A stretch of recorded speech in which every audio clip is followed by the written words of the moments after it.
the purification, not just of your body, but also of your mind.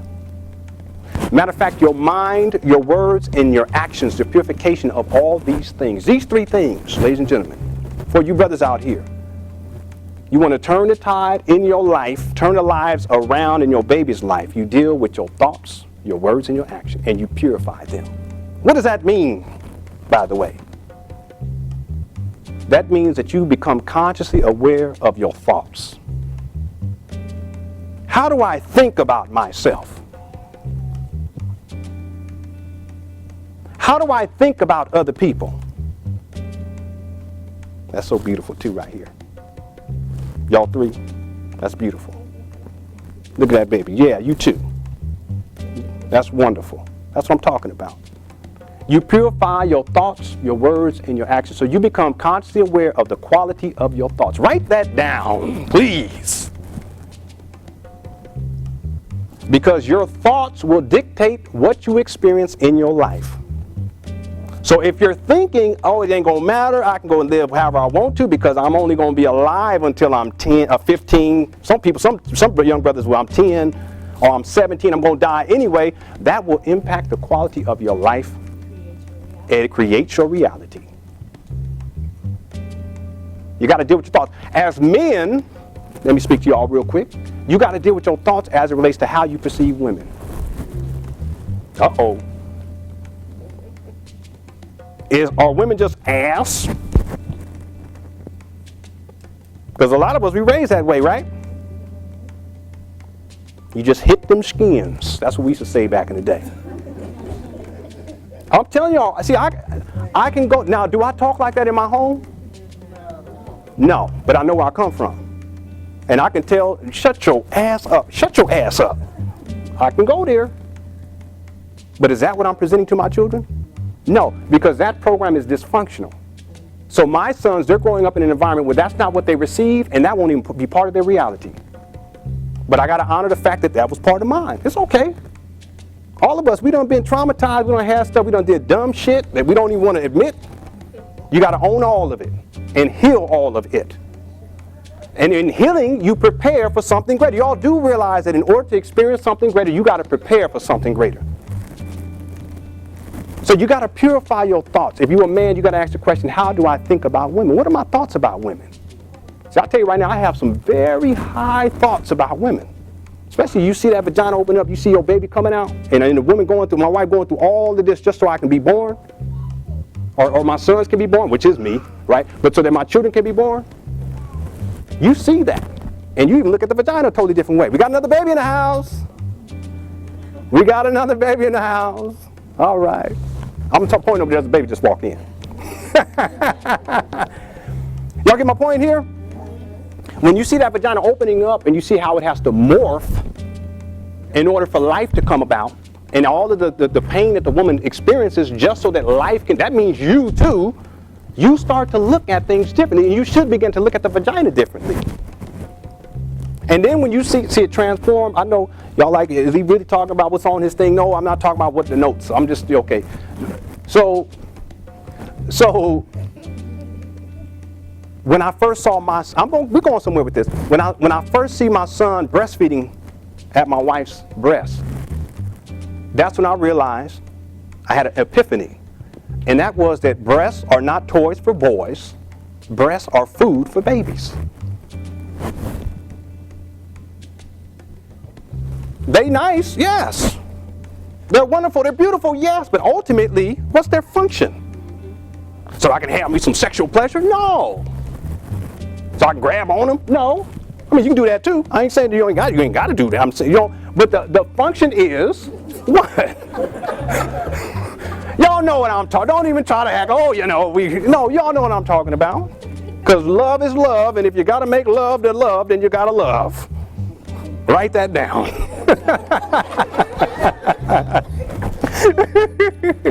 But y'all see my point. That ultimately, fundamentally, breasts represent nourishment for your baby. That's a mentality. Brothers, that's a mentality associated with fatherhood. Because now the breast ain't about what you're seeing to get your erection. It's like, no, that's food for babies. So now you put the babies first. in front instead of your burning loins. You see what I'm saying? See, that's a mentality. So you got to purify. Women, uh-oh. Come on. You got to look at your thoughts about men. Ain't no good men out there. Oh, whoa, hold on now. I see one right here in the mirror, right here. You see what I'm saying? But if you state that, what happens? It's going to be your reality. That's what you're going to get. That's right. Women come to me, hey, there's no good men out there. What do I do? Well, get yourself right. And a good man will show up. Get yourself good, and a good man will show up. It's that simple. Men, they're all gold diggers. They're trying to get my money. You ain't even got no money, man. Shut your ass up. You know you ain't got no money. And she want me to go get her something to eat. Yeah, but go get her something to eat. She just want my money. No, she hungry. That's all. Well, your ass ain't got no money anyway. But you say they're all gold diggers. What you gonna get? They're gonna be gold digging and you ain't got no gold anyway. So you know that's real crazy. So get yourself good and a good woman to show up. It's really that simple because it's called internal gravity. You develop the internal, see, I got internal gravity. See, Brother Djehuty, one thing I respect about the brother is like, he say it like it is. And look, if you think I'm being arrogant, then shut your ass up too. Okay? But it's true, I can speak and have the presence that I have because I've worked on myself. And I know how I function as a man. And I present that. And I know what I'm doing inside my family. So when I come to people, that's the thing too. Y'all notice if y'all saw me at home, I ain't walking around all like this. No. I'm real quiet, real relaxed, just chilling. Don't talk too much. Wife be talking to me, I'll be like, okay. But you get me up in front of a stage, it's on. Life purpose, you see. So, deal with your thoughts. Your thoughts about abundance. Dealing with poverty consciousness. Your thoughts about your own value as a man or as a woman. What are you deserving of? All relationships are based upon the value that you place upon yourself. Write that down. Every single relationship you have is based upon the value that you place on yourself. It ain't got nothing to do with nobody else. It has everything to do with you. So if you're in a foul relationship, you are in a foul relationship because you have a level of toxicity in you. You got to purify your damn self. Purification through the healing process for the purpose of preparation so that you can prepare to have a greater experience. So deal with your mind, deal with your thoughts, deal with your words. It's a huge one. Because when I was growing up, I didn't necessarily have I had a foul mouth. It had a functionality based upon my childhood experience and the environments that I grew up in. So I can tell someone to shut your ass up, motherfucker. Okay, shut your ass up. I can say that. But I also had to develop a level of intellect and also a level of discipline to where I can speak to a PhD or I can speak to brother on the corner. And I can do it. But I had to put in work. See, that's working to prepare for something. Me being here right now is part of me preparing. Y'all think I'm not prepared? I can get up here and talk for 3-4 hours, no problem. As a matter of fact, I just want to outline this before we get to the last one, and that's purifying your actions. When I was in college, when I came home after my freshman year, I was 18 years old. And I remember I was there at my mama's house, and everyone was gone. And I had a vision of getting in front of people and talking like I'm doing right here. But I couldn't talk all that well. I couldn't talk all that well. Be stumbling with my words and you know what I'm saying and just all that. No, I don't know what you're saying because you just keep saying that. Okay, well, what does that mean? That means that you got to begin to purify your words. Get that dictionary, get that thesaurus. Start building your vocabulary. You see? So I remember I'm sitting inside and it was a tape player. Y'all know what a tape player is? You still got one? Woo! Some of y'all, still got an 8-track. Okay, that's fine too. Okay. Some of y'all, I got to say 8-track. Okay. That's right. We got to remember that's right. But a tape player was what we had back in the day. Now they got CDs and MP3 players. Really, CDs are getting outdated too. Okay, so there was and I remember I put this tape on, and I had this little microphone that connected to my thing, and I turned and I pushed the record button, and I just started talking. I didn't have any idea what I was talking about, but I said, I want to be able to talk, get in front of people and talk to people and be able to sit, and I'll talk, then I stopped and I listened back and I was like, this shit is whack. I'm like, you ain't talking about nothing. Did that stop me? No. So I'm 18 and I had a vision. Someday I'm going to be out here and I'm going to be talking with people. I'm going to be helping people. I'm going to be helping brothers especially to realize their power. That no matter what you've been through, no matter where you are at, that you have the power within you to become something greater. And here I am. But you understand, I have to deal with my thoughts, my words, and of course my actions, which is the last thing. It's not enough to say this is what it means to be a man, which a lot of people do. You got to do something. Is this not true, brother? Is this not true? See, I'm coming to y'all because I know, and I know you know. It's not enough to just say I'm a man. You got to do manly things. You got to be responsible. Responsible for yourself. Responsible for these babies, especially. Don't have your babies sitting up there afraid and afraid of you because you beating on their mama. Or they're trying to talk to you about something and they got a concern. You sitting up there and you just hit that spliff and you just like, no. Think about it. You know that's traumatizing to the babies too, right? See, my wife grew up in that environment. Without a father. Father was never in the home, but her mom and aunt, straight weed addiction to the extreme. And for any of y'all, if you have parents who were on, even if it was just weed, whatever, marijuana, whatever y'all want to call it, any kind of drugs or alcohol, they have substance abuse, doggone well that was the most traumatizing thing to see your parents in that condition. So that's what my wife saw every single day, you see. So I want you to understand it all. You have to make it all in alignment. It's not enough to say, okay, I'm going to get this herb. Yeah, get that herb. Dhealthstore.com. Do it. They got a desk in the back. You bring them chips. Work it out. Yeah. But also deal with your mind. Deal with your words. And deal with your actions. Purify self.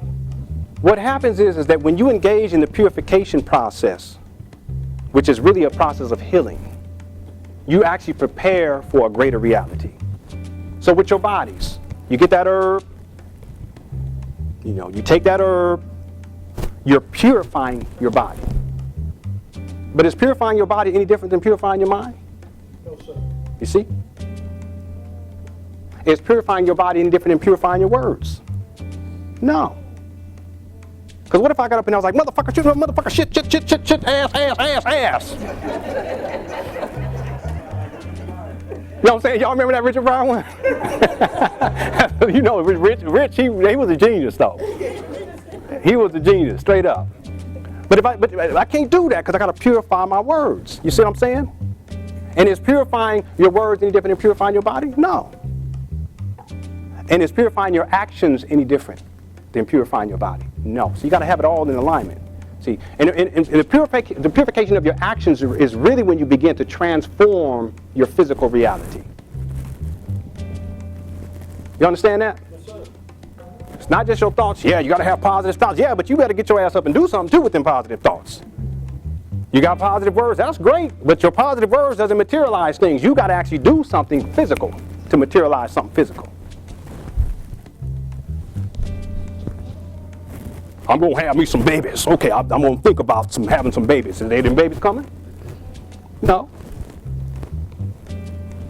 You're going to say, I'm going with this, aren't you? Okay, I'm going to speak some babies into existence. I'm going to have me 5 babies. Oh, the babies come now?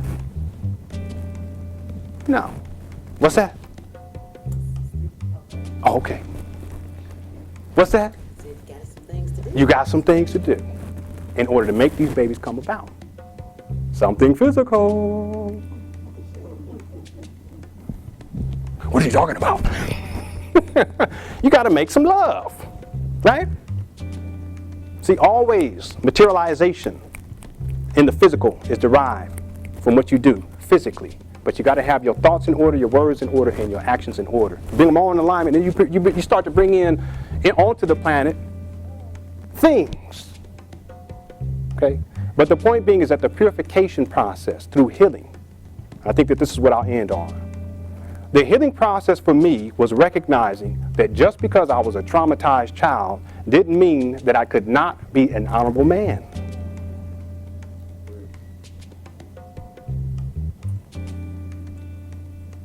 Just because I had friends in school that was being blasted on and killed in drive-bys in Southern California it didn't mean that that was going to happen to me. Deeper still, that it wasn't going to it didn't mean that it was going to happen to me. Deeper still, that it was going to happen to my sons. You think I'm going to have my sons out here running these streets? Hell no. I know they're 9 and 8, one about to be 10, but there's a mentality associated with fatherhood and security. That baby back there know what I'm talking about. The healing process, what happens is when you do take the time to heal, you actually prepare yourself for something greater. Physically, when you take the time to heal, what you're doing is you're preparing your body to experience something greater. Transformation, you see. So the healing process is key. To engage in the healing process of life, not just physical, but in all areas of your life, bring it all into alignment. That's when you begin to prepare and you become prepared for something greater. You see. There was a little boy, and some of y'all know what I'm talking about. This little boy, he wanted a bike. And he kept asking his mama and daddy, Mama, Daddy, I want a bike, I want a bike, I want a bike, I want a bike. We ain't getting you no bike. Why not? Because when we get it, you ain't going to use it. No, I'm going to use it. I really want a bike. So Mama and Daddy say, okay, we'll get him a bike. We get the boy a bike, give him the bike. He's happy, he's excited. Some of y'all know what I'm talking about. The boy never rides the bike. Why aren't you riding the bike? Because I don't know how to ride a bike. We'll learn. I don't feel like it. Was the little boy prepared? No. There was something that he desired, but he wasn't prepared for it. Little girl, Mommy, I want a doll. No, you already got 5 of them, and they're all in your closet. No, I want a doll. Can I have a doll? Mommy, Daddy can have a doll. Okay, we'll get you a doll. They get the baby girl doll. Baby girl played with the doll for 2 days. On the 3rd day, she loses it. Where's the doll at? I don't know. Why don't you know? Where's it at? I don't know. Was the little girl prepared for that doll? No.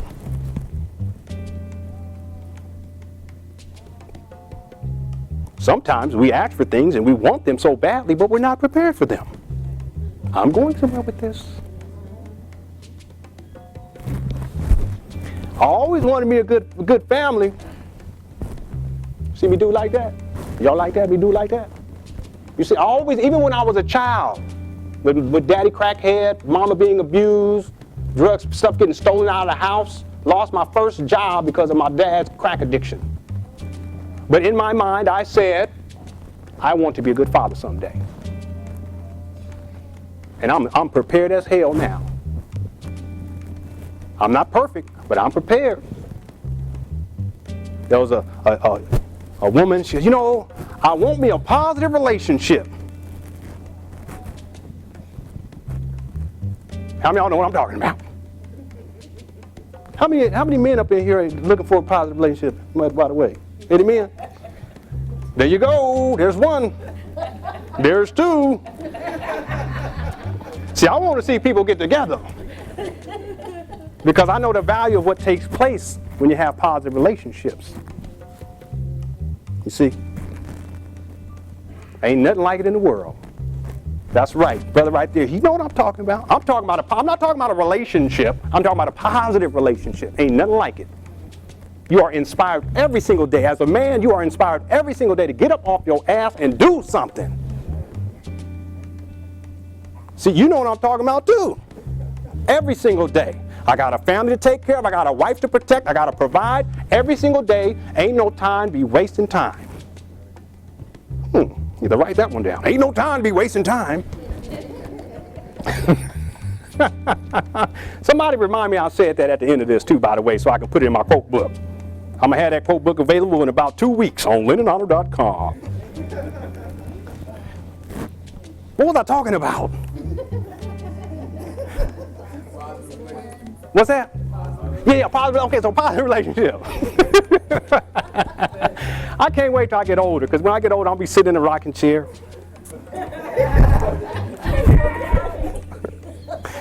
Grandchildren go, hey, granddaddy, can you tell us a story? Yeah, baby. Start telling stories. Grandpa, you done told about 4 different stories, and ain't none of them got nothing to do with nothing. That's down the line, though. What was I talking about again? Positive relationships.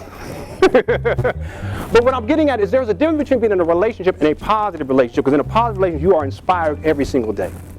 You go to bed inspired, you wake up inspired. You see, and you're building something with your mate that transcends yourself. Every single man must have something greater than him to commit himself to. See, I can speak on my father, but understand he too had his traumas, and I understand those traumas, you see. But every man must have in his mind and in his heart something greater than himself to commit himself to. And when you do that, and especially if you're in a male-female relationship, it becomes positive.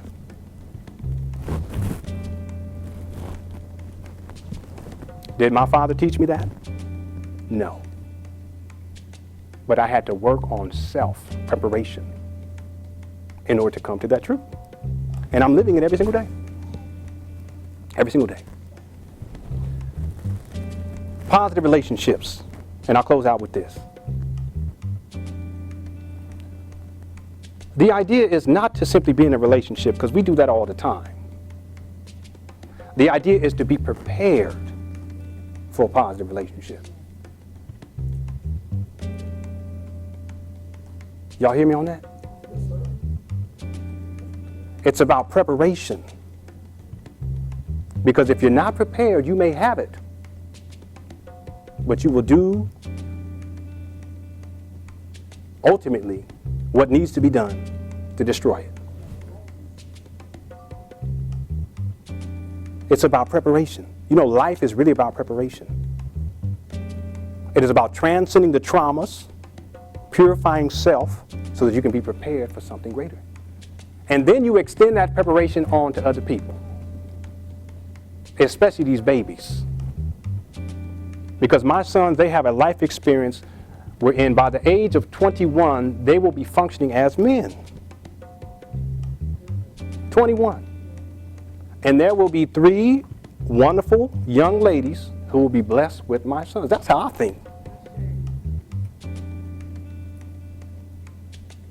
3. There are 3 good men being raised in my home. They're being what? They are being prepared. That's right.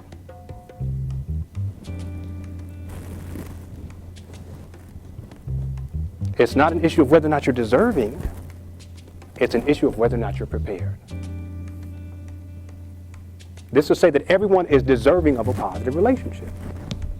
Everyone. But is everyone prepared? No. I'll close out with this. How do we prepare? Purification. For the purposes of healing. Right? So that you will be prepared. You see how this all comes back around now? You got to purify yourself. As an example, when you get out of a relationship, take some time off. Take some time off. It's okay. But my loins are burning. I know. But I got these desires late at night. I understand. I know. Okay, I know. I've been there. Yeah. I've been there. Yes. But you got to take the time off to heal from the past relationship. Y'all got me? It's about preparing for something greater. That's right. Someone trying to find their way over here. That's all right. There's another baby in the room. Does this make sense to people as I close out here? So what I always tell folk is that if you're in a relationship and it doesn't work out, that's because there's a lesson that you need to learn. If your relationship with your father didn't work out, that's because there's a lesson that you need to learn. If your relationship with your mama didn't work out, that's because there's a lesson that you... But see, many of us, we don't learn the lesson. And what do? We jump onto the next relationship and further traumatize ourselves. So then you get into the next relationship, and maybe that might be a positive. It could be. It has a potential, but then you begin to self-sabotage. Why? What's that? That's right. You bring in the past baggage to the next relationship, and that past baggage is what? It's traumas. It's pain, it's suffering, it's a mentality. And then you bring it to your next mate, and then you pour all that on them. It's not fair because they ain't got nothing to do with that. And then the relationship is sabotaged. So the point being is that you got to prepare. It's not whether or not you're deserving. Because I see beautiful sisters all the time on Facebook. I'm not in a relationship. Well, get off of Facebook then. I'm not in a relationship. There's no good men out here. No, there's plenty. That's not the issue. The issue is whether or not you're prepared. So you got to purify self and heal thyself. And through the healing process, you become prepared. This makes sense to people? Yes. Now, I had a whole lot of other stuff I was going to talk about, but I didn't even talk about it.